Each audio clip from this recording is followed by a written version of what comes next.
Hi, I'm Peter Birch and welcome to my channel. Today we're going to be talking about the olive python, the gentle giant. If you guys are new to my channel, make sure you hit the subscribe button and the notification button to continue to join the adventure. Welcome to CrittaCam.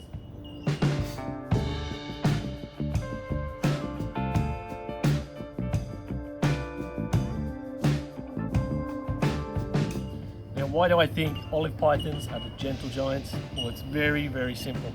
Now, these big, large, heavy-bodied animals, and especially for an Australian python, these guys get around about 20 kilos and about as thick as your thigh, so they can get very decent diameter, big, heavy, chunky snake.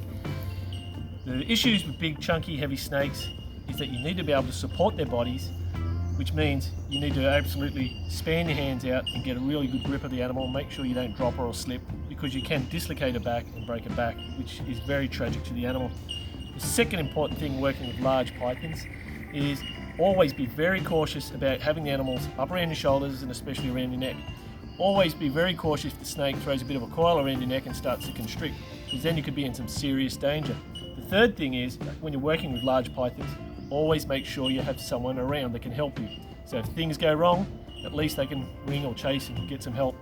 Now, these guys are absolutely drop dead gorgeous, such passive creatures. That's the reason why they're called the gentle giants, in my opinion. They get very large, and in fact, these typical olive pythons get to about 3.5 to 4 meters long, and you can see Pippy here is quite long. Now, Pippy, if you haven't noticed already, Pippy has been around for a very long time. Pippy hatched in 1995. She's been living with us since 1996, and she's doing very well.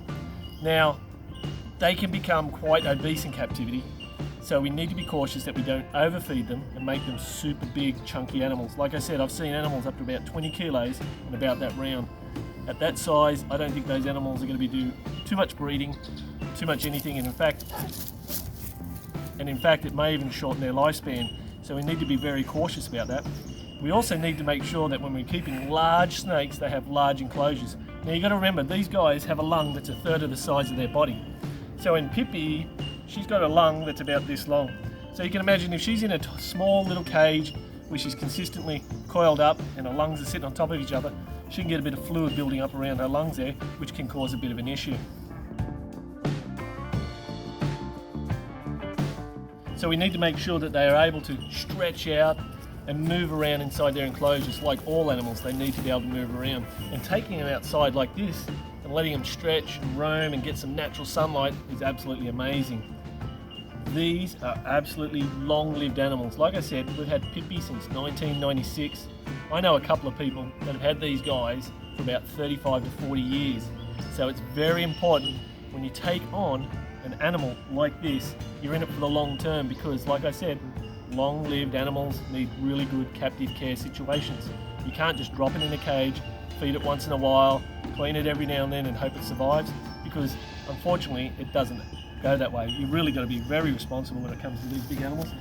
Now, Pippy here is a education animal. In other words, we used her for educational shows. She did a lot of birthday parties, she had a lot of interactions with a lot of small children for at least the first 12 to 13 years of her life, and now she's in retirement, chilling out, which is pretty cool for her, and it makes her an absolute gorgeous animal to work with. The other cool things about olive pythons, they're up in northern Queensland, they go across the Northern Territory and down into Western Australia. The Western Australian varieties actually have a larger species, the Liasis, Olivaceus, baroni. What a mouthful. But those guys can grow up to about 6 meters. The normal olive python, about 3.5 to 4 meters. And as you can see, Pippy here probably is getting very close to that. And like I say, you need to be able to support their body, because look at that body girth. I mean, that's not a bad body girth for a 20-year-old snake. And when we lift her up, you can really start to see the size of her. You know, she is quite a big girl. And she probably weighs in around about the 9-10 kilo mark. An absolute gorgeous animal. Now look at that iridescence on her skin. You can see why the Aboriginal people used to call these the rainbow serpents. These guys and the water pythons are both from the Liasis family, and both have the same rainbow effect on their scales, which gives them the ability to have that nice rainbow iridescence. Henceforth, the fable the rainbow serpent, which was so large it would eat and swallow the whole world basically. But look at this absolute gorgeous animal.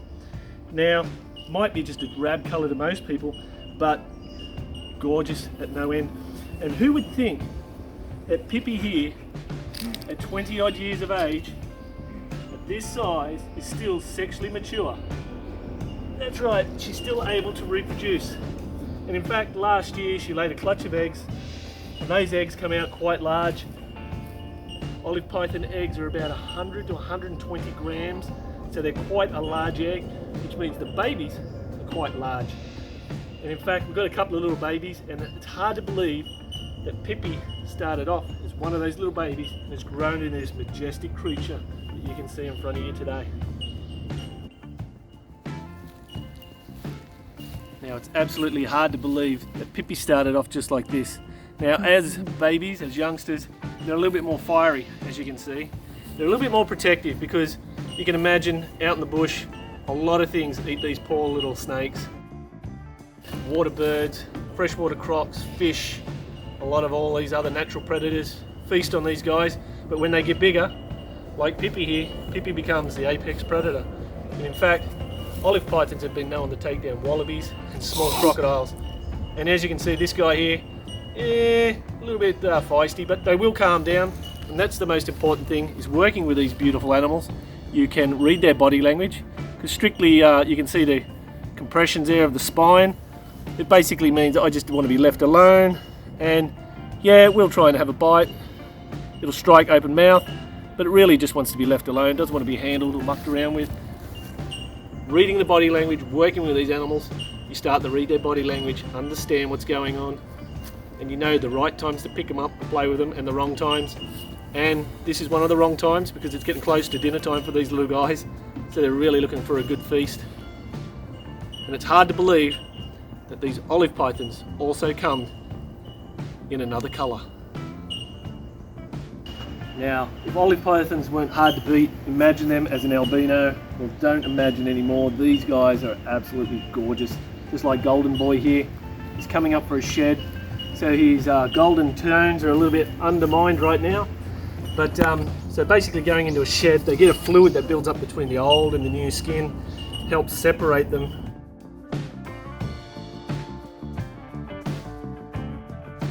Makes the old skin basically being able to be discarded and just pushed aside with all the brand new skin left behind, looking absolutely gorgeous.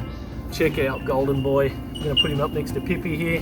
Now, breeding olive pythons is typically a very hard task.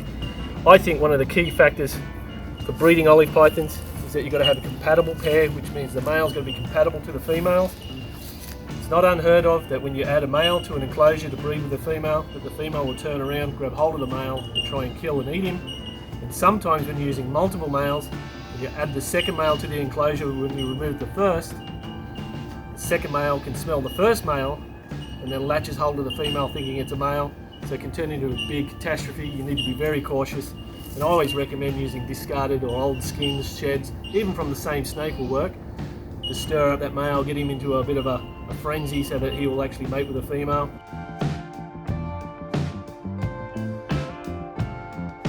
He likes his girls and he really loves Pippy. Now, like I said, Pippy's 20 odd years old. Golden Boy here is getting close to 10 years old now.